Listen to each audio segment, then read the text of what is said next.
ত্রয়োদশ জাতীয় সংসদ নির্বাচনের জন্য মনোনয়নপত্র দাখিলের শেষ তারিখ আগামী 29শে ডিসেম্বর 2025 রোজ সোমবার।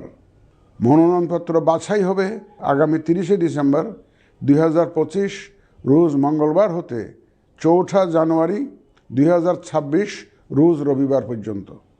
রিটার্নিং অফিসারের আদেশের বিরুদ্ধে কমিশনে আপিল দায়েরের শেষ তারিখ 11 জানুয়ারি 2026 রোজ রবিবার।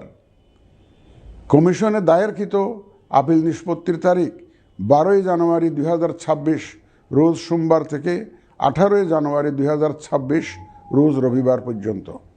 প্রার্থিতা প্রত্যাহারের শেষ তারিখ 20 জানুয়ারি 2026 রোজ মঙ্গলবার।